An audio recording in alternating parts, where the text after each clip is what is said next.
Hi, my name is Jamie Findlay and I want to welcome you to Acoustic Soloing. This session is designed to give you some insights into the acoustic guitar and also to help you and give you different ways of thinking about soloing and designing your solos so you get more out of your improvisation. The acoustic guitar doesn't have the distortion and the sustaining qualities that electric guitar does, so you'll notice that there's probably more you'll have to do in order to fill up the space. On a good acoustic guitar, though, you will have enough sustain so you can get away with whole notes and stuff.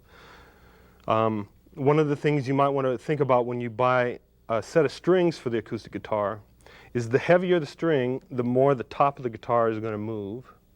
And also, most acoustic sets come with a wound G string. I usually change that and put an unwound G string on, just like an electric guitar, so you can bend the strings and you can, it feels more like electric guitar.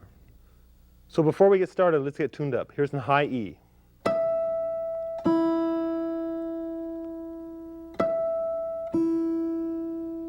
And here's a B.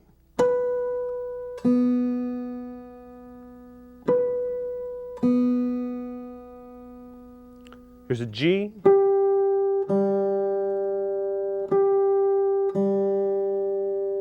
Here comes D.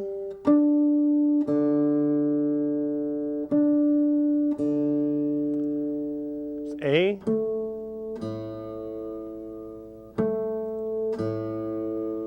And low E.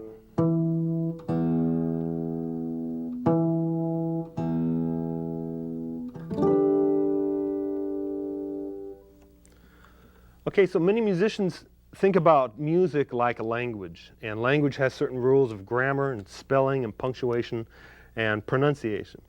If you make a correspondence to music, music has the same rules that apply in terms of sounding good over certain chords and stuff.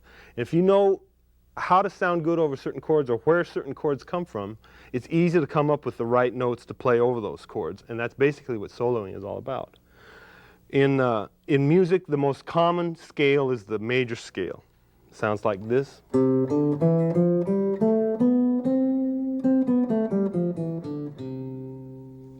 And when we harmonize that scale, or that is, stack the notes of the scale up on top of itself, we get the harmony or chords for that particular scale. You can refer to the booklet and see what I'm talking about. But the chords in the key of C are going to be C major, D minor, E minor, F major, G, A minor, B diminished, and C. So if I have a progression that goes over those chords or any of those chords in that scale, you can play the key of C over it and sound right, or at least sound like you're playing the right notes.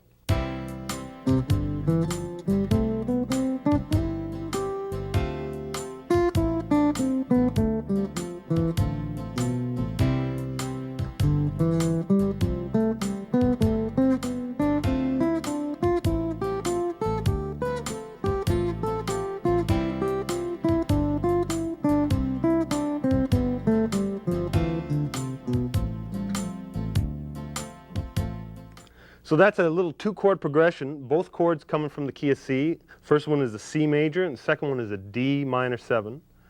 And so since both of those two chords come from the key of C, where else should the scale come from but the key of C? So all I did was play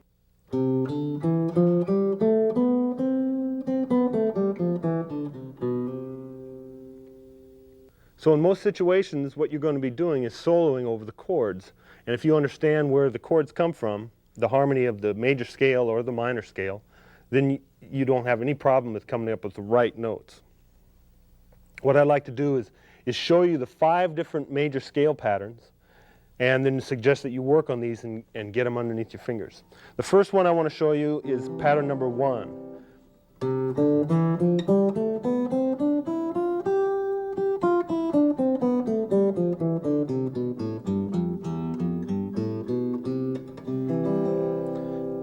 So that's the one with the open strings, comes with this shape of a C chord.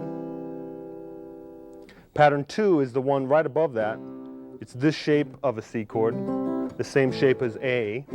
So I like to call it either pattern 2 or the A shape pattern.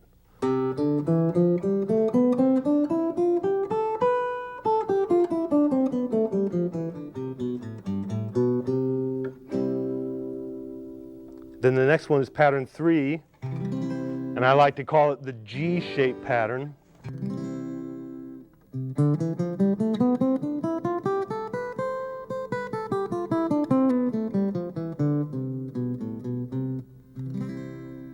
And then the next shape is pattern 4.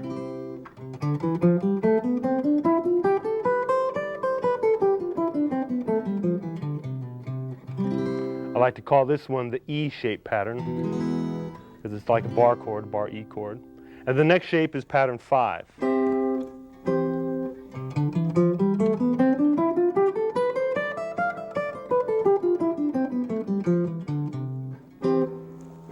And I call that the D shape pattern because it looks like that D chord.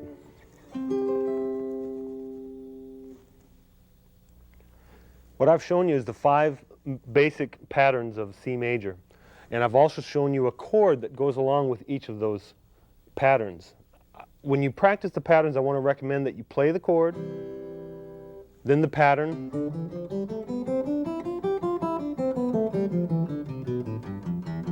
and then end with the chord. And that gets your mind locked into thinking about playing those particular notes of the scale over that particular chord. What you're also going to need is you're going to need some exercises to get proficient at the scales. They vary in intervals, diatonic intervals, or scale sequences. I'm going to just show you a couple.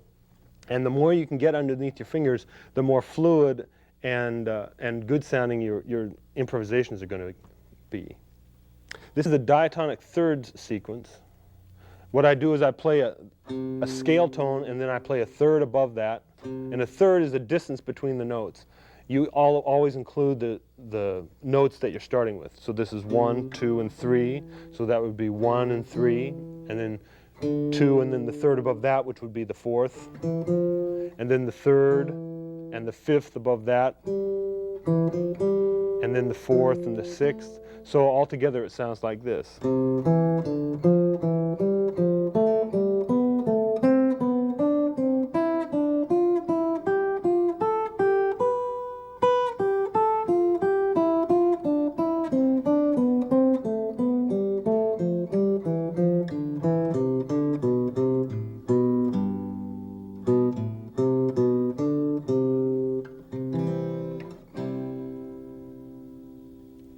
Here's a group of 4 sequence. What I do is I start on the tonic and go right up the scale, up 4 notes, and then back to the note above where I started. And then up 4 scale tones, back to the note above that, up 4 scale tones, and so on.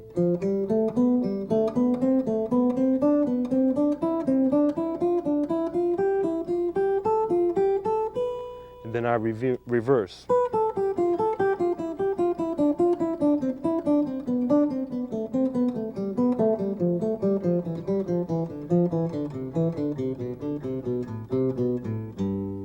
Back to the starting note.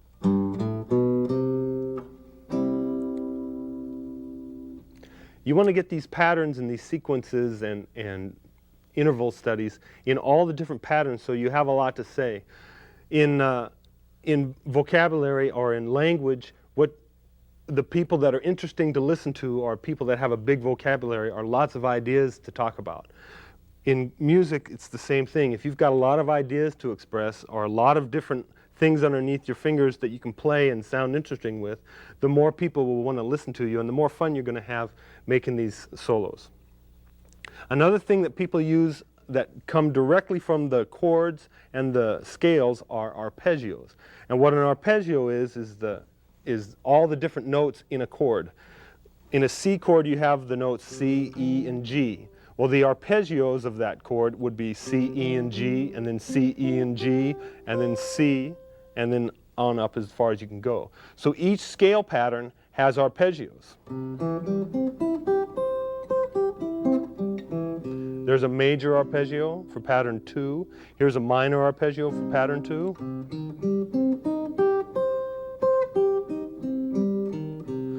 And those arpeggios fit the chords exactly. In fact, you can get away with soloing without even any accompanying just by using arpeggios. Let me show you what I mean. Here's a progression of a 1 chord in C, then a 6 chord made dominant, an A7, and a D minor 7, and a G7. And I'll just use arpeggios with no accompaniment, and you'll hear the changes.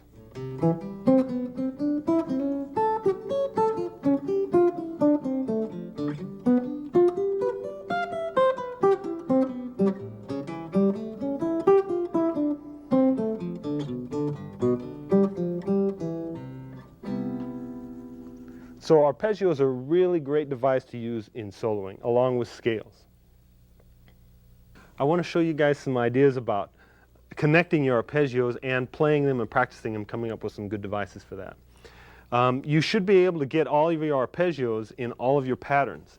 And when you harmonize the scale, you need 3 different triad arpeggios. That's a major triad, which is found on the 1 chord and the 4 chord and the 5 chord. A minor triad arpeggio, which would be found on the 2 chord, the 3 chord, and the 6 chord. And occasionally you might want a diminished triad, one of those weird sounding chords like that.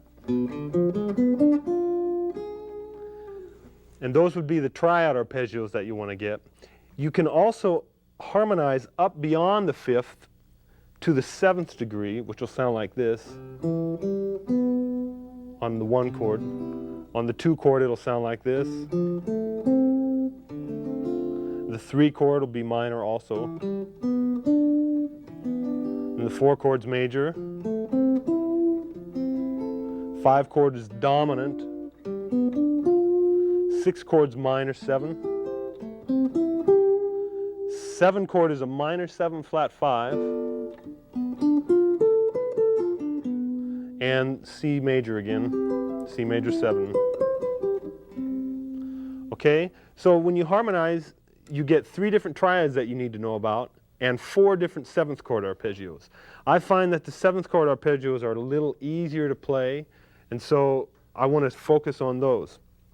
You need 4 7th chord arpeggios: major 7th, minor 7th, minor 7 flat 5, and dominant 7th. I want to show you a neat trick about these chords. If we just do all 4 of those in the key of C, we can get each of the chords or arpeggios by just lowering or raising a note. If I take a C major 7 and lower the 7th tone to I get a dominant 7th, and that arpeggio sounds like this. If I take the dominant 7th chord and lower the 3rd, I get a minor 7th arpeggio.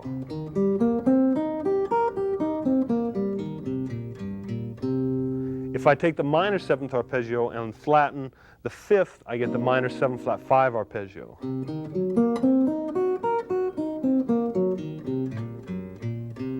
If I take the minor 7 flat 5 arpeggio and flatten the tonic, I get a major 7th again. So you're never really more than 1 note away from any of those chords or arpeggios. When you're practicing your arpeggios, you can, once you learn all of the arpeggios, or say all the major 7th arpeggios in all 5 patterns, you can take and link them all up and maybe ascend 1 arpeggio in 1 pattern and then descend the next arpeggio in the next pattern. And then go up and then down and then up. And I always like to descend the same pattern that I started out with down here. Let's do that now in the key of G.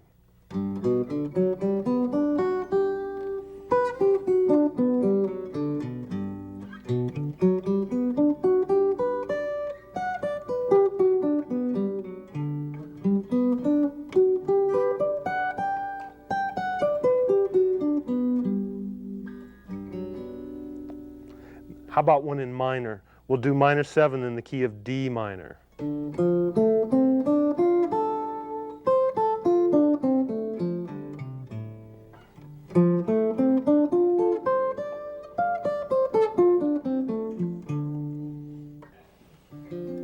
Okay, and of course you could do the minor 7s, you could do the triad arpeggios, major, minor, and diminished. And once you start getting these underneath your fingers, you're going to have a lot more vocabulary, stuff that you can play over the chords, and they're going to sound just like the chords. The only difference is you don't want them to sound stale like this. You want to develop some kind of rhythmic ideas like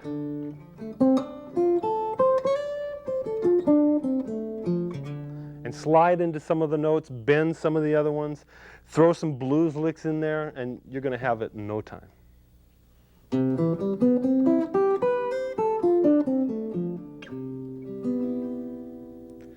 That's the arpeggios to that progression I was playing a little earlier, and I want you to hear how it sounds a little more hip or a little more interesting now if I play the arpeggios rather than just a scale.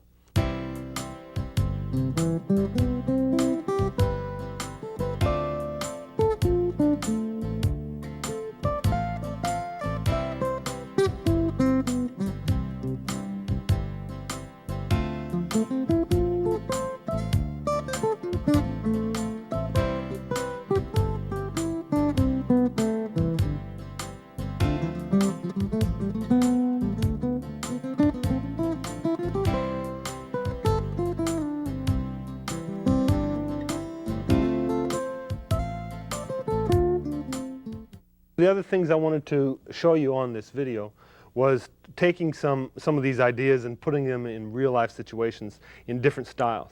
You'll find the acoustic guitar is found primarily in Brazilian, country, some pop music, and I also like to use it in funkier stuff too. I like to use the acoustic guitar in some places that really, you don't find it very often. I also play a lot of jazz music, and I primarily play only acoustic guitar. I've got some tracks I want to play for you now, and also some licks, so let's continue on with that. Here's country lick number 1. 2, a 1, 2, 3.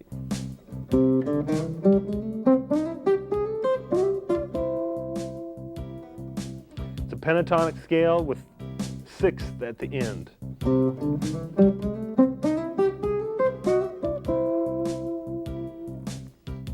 Here's that one a little slower.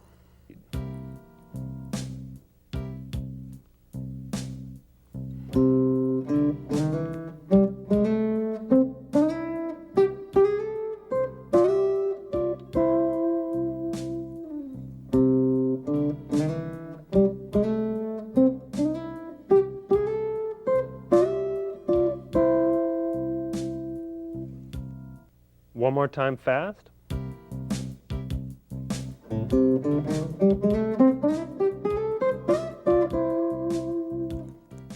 Here's another one based on the C pentatonic. It's got a lot of pull-offs and fourths.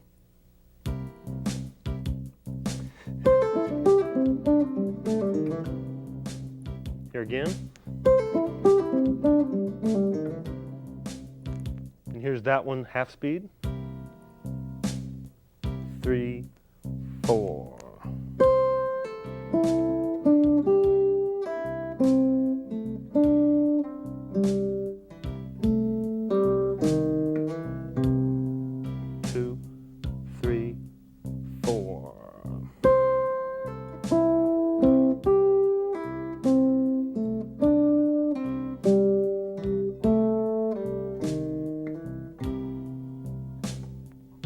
And here it is up to tempo one more time.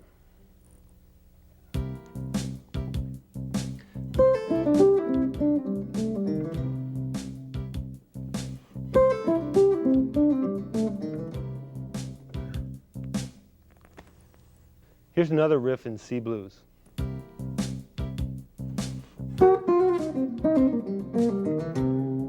Once more.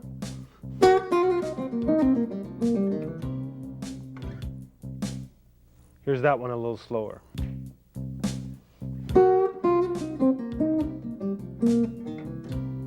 Two, three, four.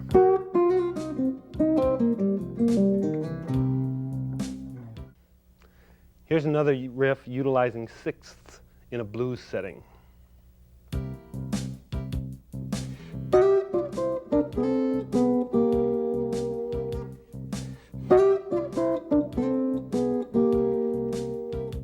Here's that one a little slower.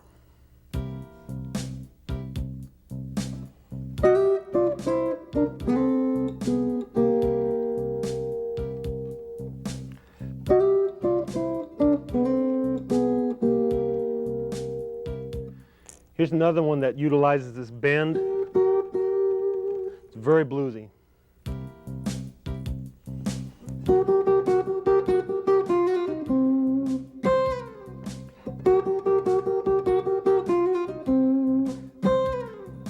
Let's do that one a little more slowly.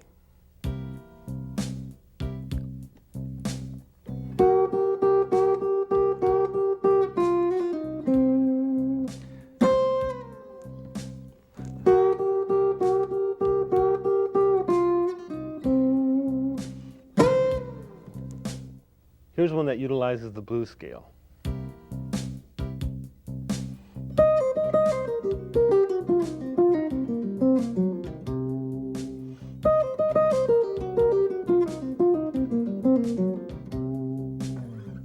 Here's that same lick a little slower.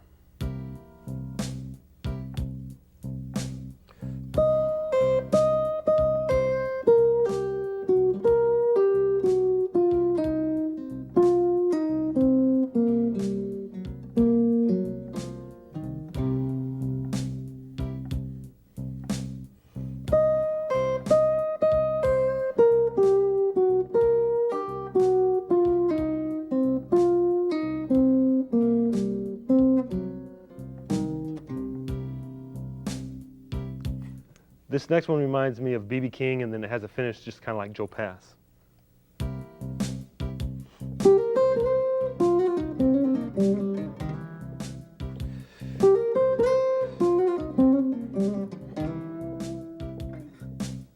Let's take a look at that a little slower.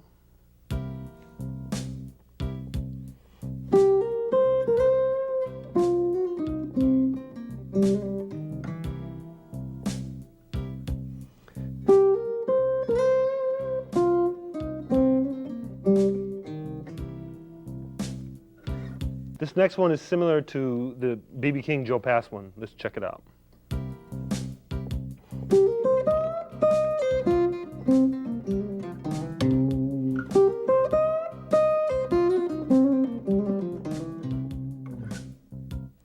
And that one just a little bit slower.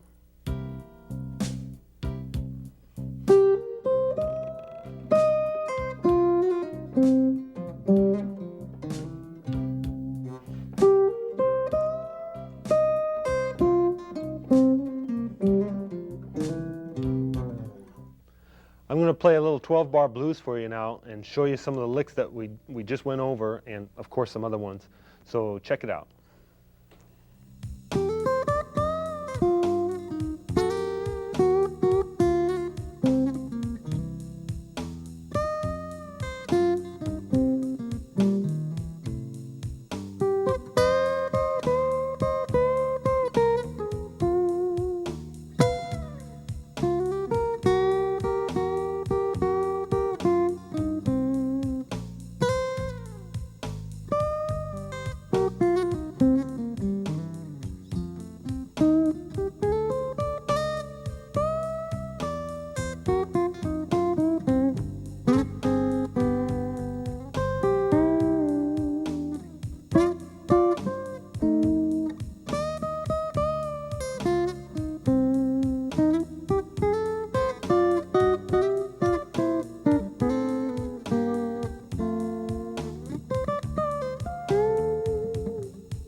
I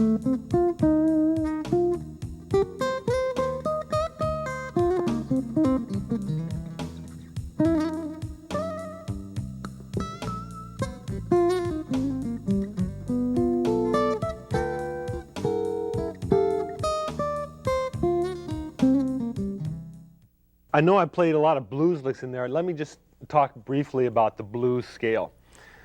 First, we start with the pentatonic scale. What the pentatonic scale is if you take the major scale and take out the 4th degree, that one, and the 7th degree, that one, you take away all the resolving tendencies of the scale. Okay? So now if you start that same thing on E flat, you have a C minor pentatonic or an E flat major pentatonic. That's the stuff relative minor, relative major that I'm sure you've heard about. If you take that minor pentatonic and add one more note to it, which is the flatted 5th or the sharped 4th,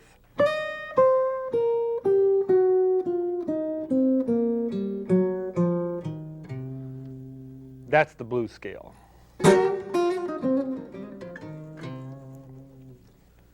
So now I want to show you some country ideas and incorporate them into a country song.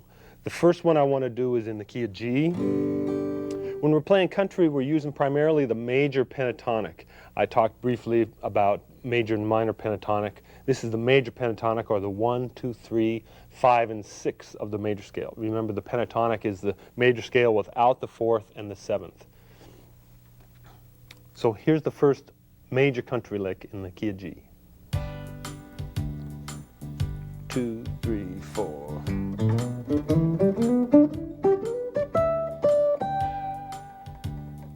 One, 2, 3, 4.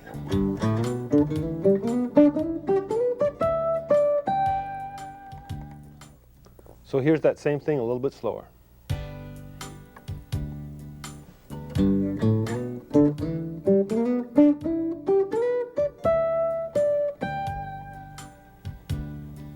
A 1, 2, 3.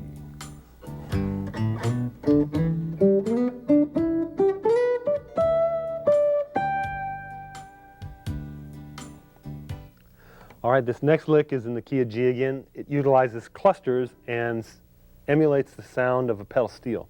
We're going to be playing a G6 type sound with a G, an E, and a D, and then move it up to an E minor, which is another G6 type sound, and then down a half step, and then up to the E minor again. Watch. You bend up on the E flat minor. That's going to be B flat, G flat, and E flat. And then slide into the E minor. Let's hear it in context. 1. One more time. 1. And this one's I'm going to play way up high here. Okay, that's the riff. Let's hear it in context.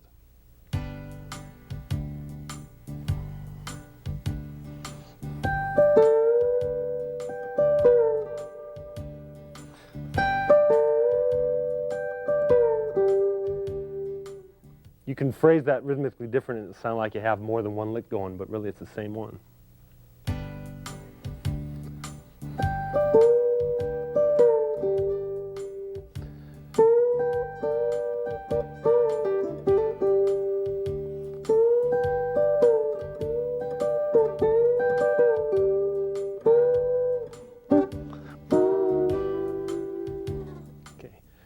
Here I'm going to play a little country riff, a country tune, and I'm going to utilize some of the licks I just showed you. I'm also going to utilize some of the blues ideas, the sixes and stuff like that. Okay, so here we go.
Okay, we've changed guitars. I've put on my nylon string here, and I want to move ahead stylistically into a different area.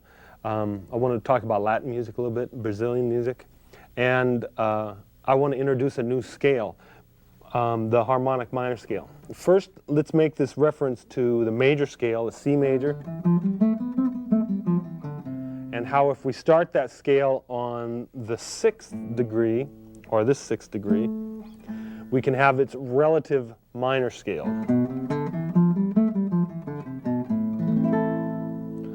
So C major and its relative minor, A minor. Now if we take that minor scale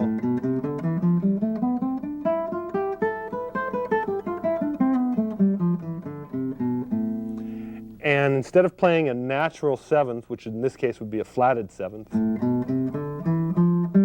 or minor 7th I should say,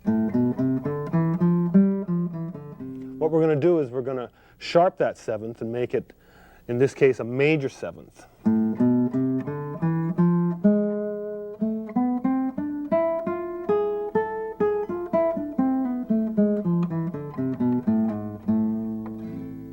Okay?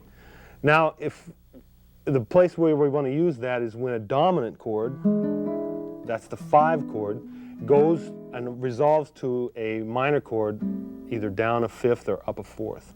So in this case, E7 wants to resolve to an A minor. So I'd only play it on the E7 chord, or the dominant chord that resolves. E7 resolves to the A minor. Now if we look at that E7 briefly, we'll see that it's got E, G sharp, B, and D. And that G sharp is the major 7th that we just traded in on our minor 7th in the A natural minor scale. Listen how good harmonic minor sounds over it.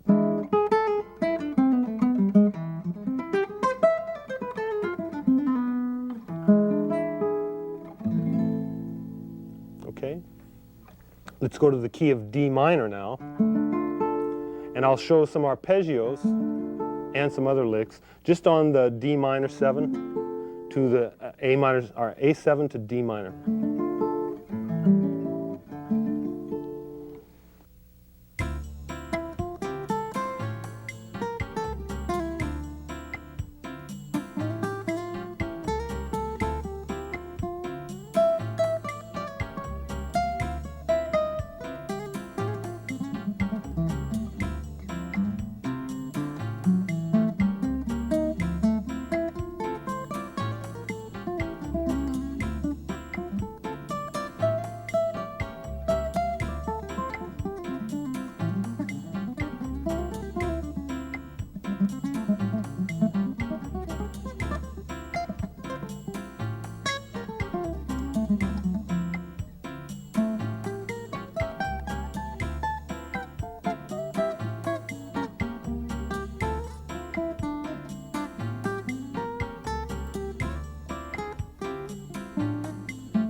So what I was basically doing there was playing on D minor, and then when it went to the A7, I'd play the D harmonic minor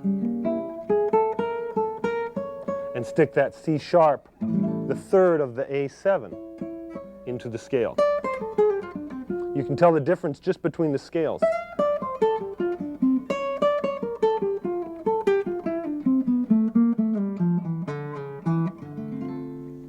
Okay, so let me show you a couple of harmonic minor riffs. This is the first one.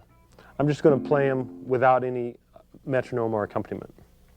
And they're all going over the A7 with a sharp 5 or some kind of flat 9 or something like that.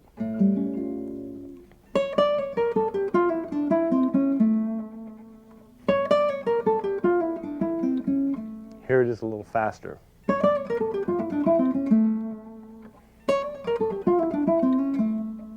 Okay, here's another one on A7 down here.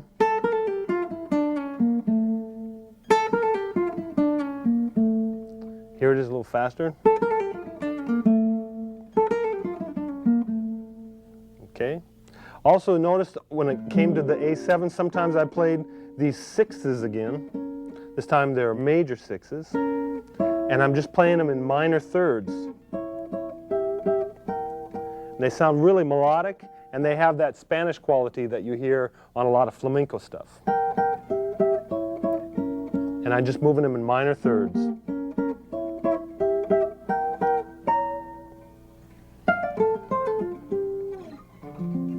You'll also notice that I played some of the blues licks from earlier and incorporated them in with my harmonic minor scale. Okay, so I'm going to continue now improvising over a Jobim influence type song, and this is Brazilian. You can find the changes along with the booklet. Here we go.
All right, I want to move forward to the pop vein now. This is a chord progression that lends itself really well to more of a rock type feel, more of a pop type feel. The one I've selected is more hip hoppy.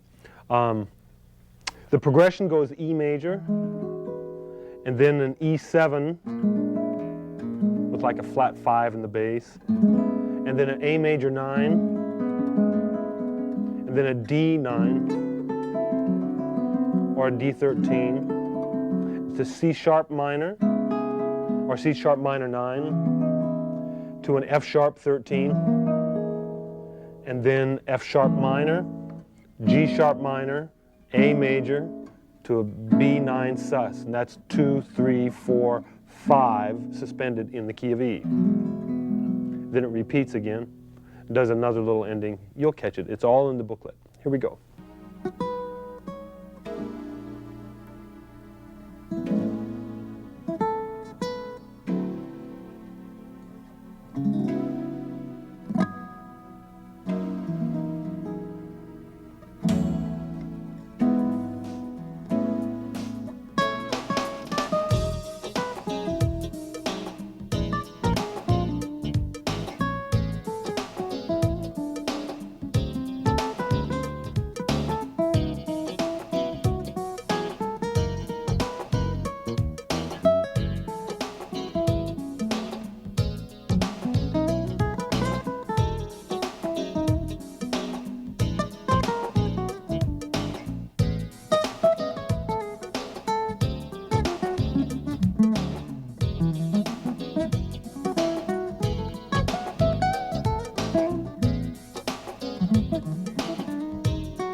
This brings to a close our session. I want to thank you for joining me, and want to just hit a couple of points before we close.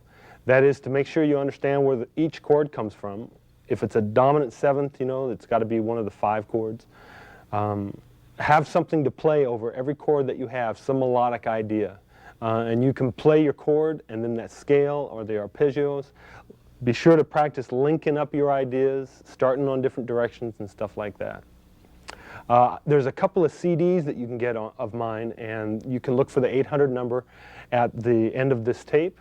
And I'm going to play one more tune and get on out of here. Thanks again.